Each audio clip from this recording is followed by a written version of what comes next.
Hello and welcome to your class today. So you will need a little bit of equipment today. Sitting on a height. If you haven't got foam pads, then get yourself some folded towels or blankets, something that creates a little bit of a firmness underneath the sitting bones and allows you to release your knees down beneath the level of your hips. And then change the cross of the legs so that you're crossing the legs in the less familiar way. Now in Sukhasana, it's a cross-legged position where we cross the legs at the shins and have the knees a little bit wider than the hips. Now pull the flesh of the buttocks out and back. Place your hands either side of your pelvis, roll your shoulders back and down. Now push your fingertips into your support, elbows back, chest lifted, and relax the shoulder blades so that they start to move down your back ribs. So we're going to change the cross of the legs now. And sitting in Sukhasana, we're going to come into Parvatasana. So take your hands and interlock your fingers into a fist with the right little finger on the outside. So really make a firm fist here. So you have to be sitting high enough when you're doing this pose so that you don't collapse the spinal column when we start to take the arms up. It's easier doing this standing than it is seated in this Sukhasana action. So extend the thumbs away from you, draw your upper arms into the shoulder joint, inhale, flatten the palms and extend the arms up by your ears. So let the shoulder blades again glide down and move your upper arms in. Roll the little finger side towards the back of the skull and see if you can flatten the palms some more. So just breathe, fine inhalation, fine exhalation. Release the arms down and change the interlock of the fingers. So this can be quite tough work when we're working with the arms in a seated position. So changing the interlock of the fingers, now the left little finger is on the outside. Drop the shoulder blades down your back ribs, abdomen back to the spine, relaxing in the thighs. Inhale and extend your arms up by your ears. So when you take your arms up, you have to make sure that there's no tension coming in the neck. We've stretched the side of the neck and we want to keep that softness and openness in the sides of the neck when we take the arms up, and it's all too easy to tighten that area, particularly if you do a job where you're tight in your upper back and your neck, maybe computer work, something like that. Alright, so release the arms down. Well done. Roll your shoulders back and down and lift your chest.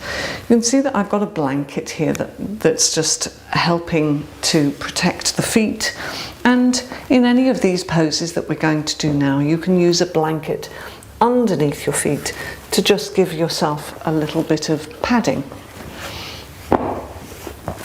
Here we're going to come into a Vrajasana action, which is where we sit onto the heels. Now, when we sit down on the heels tend to spring out to the side. So what I want you to do is push your heels in as much as possible and then lengthen the shins. Now for some people this is going to be a real problem because of knee discomfort. Now there are a couple of options. You can either build yourself up by having maybe a couple of foam pads onto the heels. It's stronger on the feet if you work like this, but it will relieve the problem in the knees if there's a problem with flexion. Or you can do this sitting onto a chair. That's absolutely fine, but just make sure that you're sitting upright when you're sitting on a kitchen or a dining chair. Just have a flat seat, so not a sofa. Okay. All right, so here you can see that I'm really bringing the heels in so that I can keep them in with my sitting bones when I'm sitting down like this. So the feet go straight back. I'm pushing my heels together and sitting down. So let's do this together, if you're able to, or sitting onto the chair. And then lift and lengthen your shins. So you just pull the skin and the flesh on the fronts of the shins so that it lengthens along the fronts of the shins and the fronts of the ankles. Okay, roll your shoulders back and down. So I'm just going to show you how you're going to work in Garudasana. Now for some people, this is a very difficult pose, this action of wrapping the hands. And wrapping the hands is not really the be all and end all of this pose. It may be that you can get to here and you can get a really good action in your shoulders, pushing like this with your arms. It may be that that's a bit difficult, so you can just hold on to your shoulders and just get some opening in the backs of the shoulders. I'm not really worried about the end pose, more on whether it's creating a reaction in your body. Okay, so arms up to start with. We're going to take the right arm over the top of the left arm. So like this. If you're holding onto your shoulders, then you hold onto your shoulders. If you're just pushing your arms against one another, then you push your arms against one another. Those who've got more flexibility can wrap the arms, but then your work hasn't finished there. Even if you've got your hands close together, you have to lift your elbows and move your thumbs away from your face so that you're starting to get a bit of action in those shoulder areas. So this area does, as I say, get really tight, this upper back and shoulder region and the sides of the neck. So breathe, fine inhalation, fine exhalation through the nasal passages, releasing. Just roll the shoulders back and down, lift your chest and breathe for a few moments before starting on the other side.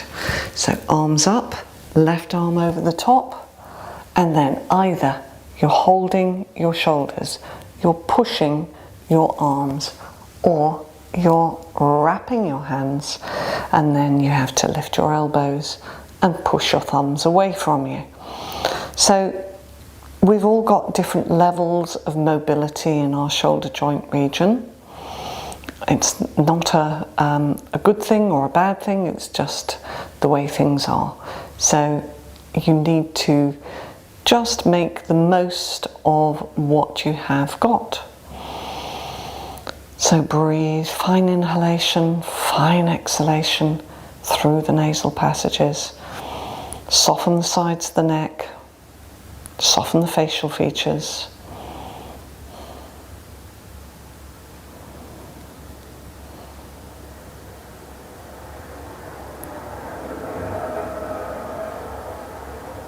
And releasing. Well done.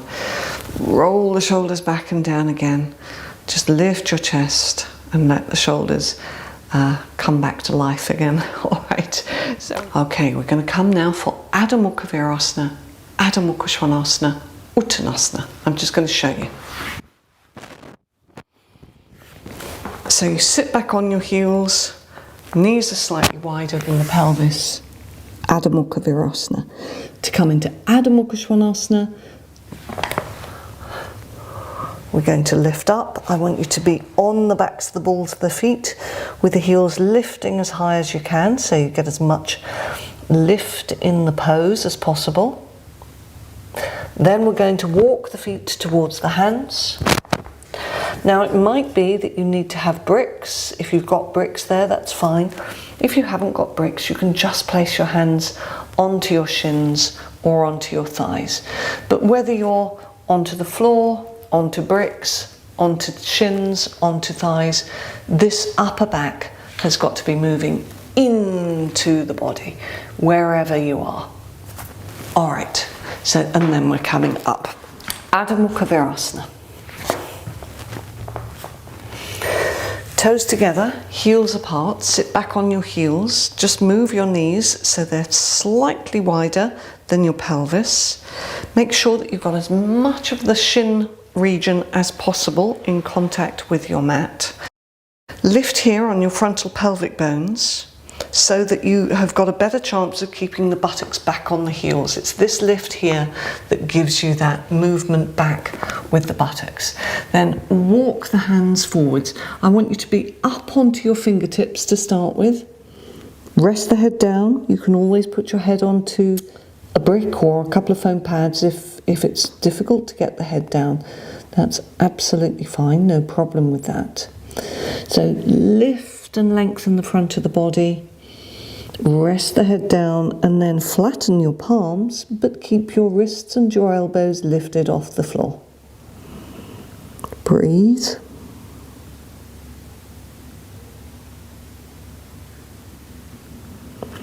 And now we're going to come into Adho Mukha Swanasana, dog head down. So come up onto your hands and knees, tuck your toes under, abdomen towards the spine, inner elbows facing one another, and then lift your hips high.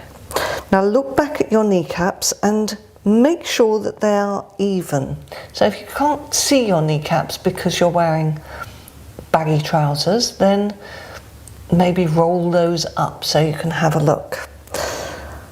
So lift your kneecaps, look at the fronts of the ankles, make sure that you're even. So maybe one heel is wanting to turn in a little bit.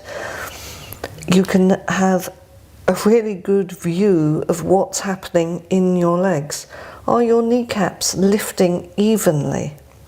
Are you lifting all four corners of each kneecap? Push back with the hands, release the head down towards the floor. Now look forwards and we're going to walk the feet towards the hands. So we're taking the feet so that you can bend your knees at this point if you need to. You're taking your feet so that they line up, the outer edges of the feet line up carefully with the outer edges of the mat. You can put your hands onto bricks or foam pads, or you can put your hands onto your shins or your thighs, or you can have your hands on the floor. What we're worried about here is not where your hands are. Are your legs straight with your kneecaps still lifting in the same way that they were in your Adho Mukha Swanasana, dog head down?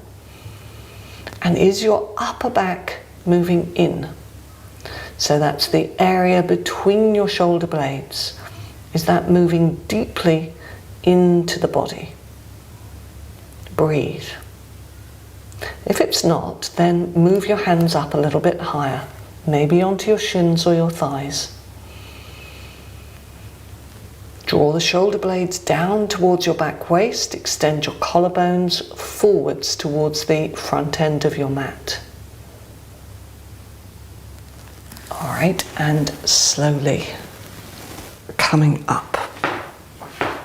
Stand in Tadasana. Stretch down with your fingers, lift up with your chest and breathe. Lift those kneecaps, thigh muscles, breathe through the nostrils. We're going to be sitting in Dandasana. Now you can see that I'm sitting on a couple of foam pads. It's good in Dandasana to sit up on a little bit of height like this. And you can see that I've also got a couple of bricks for my hands. Now if you don't have this kind of support, you can again sit on rectangular washing up bowl or a couple of thick books with another couple of books for your hands. If you don't have a belt, you can use a tea towel, something like that for this.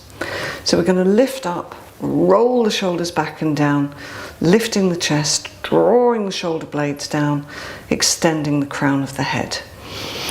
I'll just show you how we're going to work with the arms, so just have a quick look. I'm doubling up my belt, holding on, and then extending the arms up. So you can see you can use anything that's going to provide a bit of tension there, like a tea towel or a small towel. Okay, so sitting in Dandasana to start with, pulling the flesh of the buttocks out and back. Sit towards the front of your supports and pull the flesh back so that it's lengthening the backs of the hamstrings. Now just have a look at your legs. your kneecaps need to be lifting, your thigh muscles need to be lifting, and your feet are very active in this. You've got to stretch into the inner heels, open out the toes, and extend the heels away from you, the toes towards you. Spreading your toes also away from one another. Now put your hands onto your bricks and lift your chest. And breathe. Fine inhalation, fine exhalation. So we're going to take hold of the belt. If there's a shoulder problem, you can take it much wider than I've got here. But as long as there's no shoulder problem, you can see that I've got my hands probably about, the thumb's about 6 inches, 15 centimeters away from one another. That will obviously depend also on your shoulder width. Roll your shoulders back and down. Inhale. Lift the arms up so that those arm bones rotate in the shoulder joint. And then once you're in position, keep breathing and pull the belt as though you're trying to snap it. Fine inhalation, fine exhalation. Don't let your back start to bow in the center. So you've got to keep that lift throughout your spinal column. Sides of the neck soft and long, and releasing the arms down. Good. So it's harder than it looks. So we're going to come for Supta Baddha Konasana. You can see, I'll just turn around so that you can see a little bit better. The soles of the feet are together, the knees come out to the side, and my toes are going to come to the wall and they're going to splay out like that. So I'm just going to show slightly angled. If you imagine that was my wall, the toes are going to come in that direction. You can have a blanket for your head if you wish to. You can have some supports for underneath the thighs if the groins get a little bit uncomfortable with this. So the toes are splayed to the wall, the feet, the soles of the feet come together. You relax back onto your elbows, and then onto your back, and then the palms come down either side. So this is quite a strong action on the groins. If you find it's too much, then get some foam pads, give yourself a little bit of support, or rolled blankets or pillows or cushions, whatever you have around. You can see I'm just supporting the outer thigh there.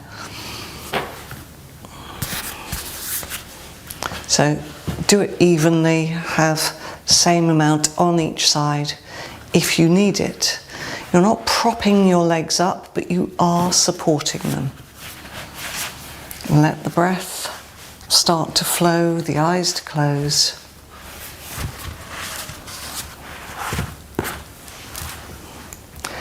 So if you find that this is a little too much for you, then come into Shavasana, relaxation, that is just lying down on your mat with a support for the head, a blanket or a cushion underneath the head, lying flat to the floor or with pillows or bolsters underneath the knees.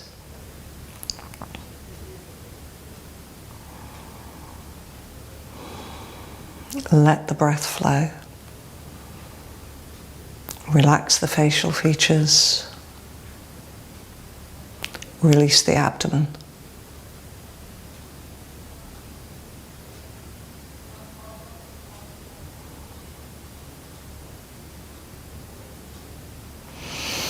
So I'm going to leave you in that pose or in your Shavasana for as long as you feel comfortable in those poses.